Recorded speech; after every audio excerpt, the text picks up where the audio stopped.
Hello, and welcome back once again to Infinite Jeff, the project where I, Jeff, read the book Infinite Jest one page at a time, one day at a time, put it up on the YouTube.com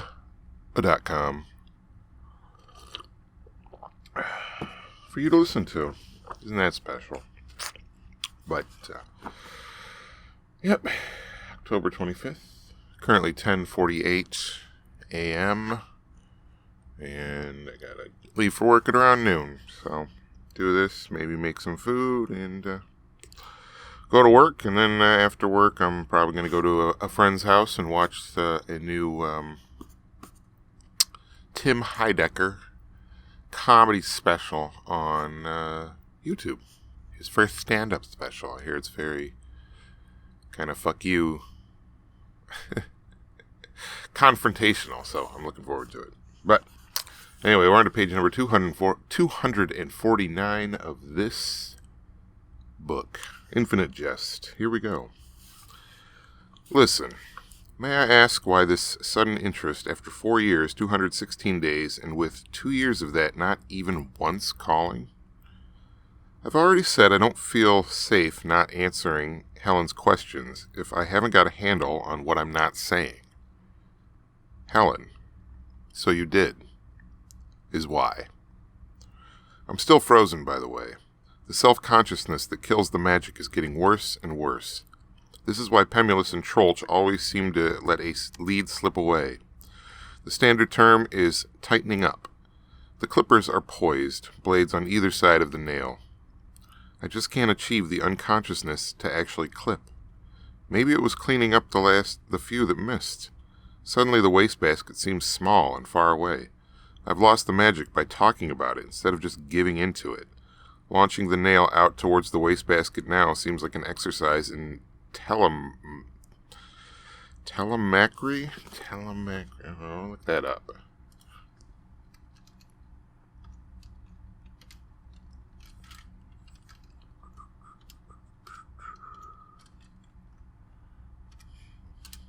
Oh.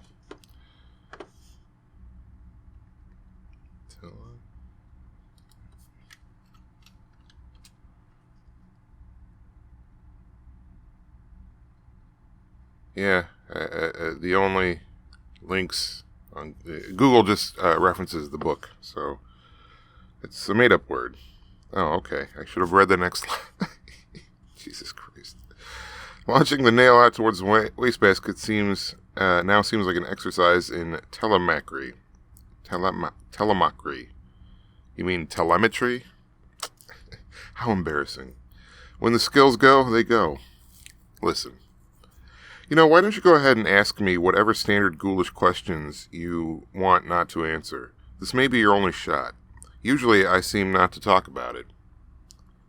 Was she there? The PGOAT?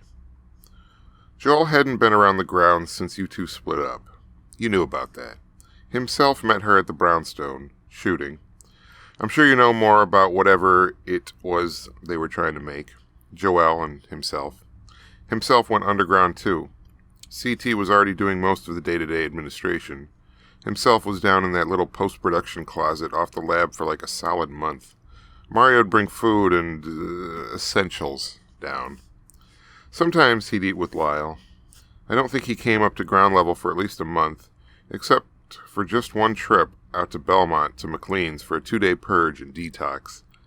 This was about a week after he came back. He'd flown off somewhere for 3 days for what the impression was work-related business. Yeah, film-related. If Lyle didn't go with him, Lyle went somewhere, because he wasn't in the weight room. I know Mario didn't go with him and didn't know what was up. Mario doesn't lie. It was unclear whether he'd finished whatever he was editing. Himself, I mean. He stopped living on April 1st, if you weren't sure was the day.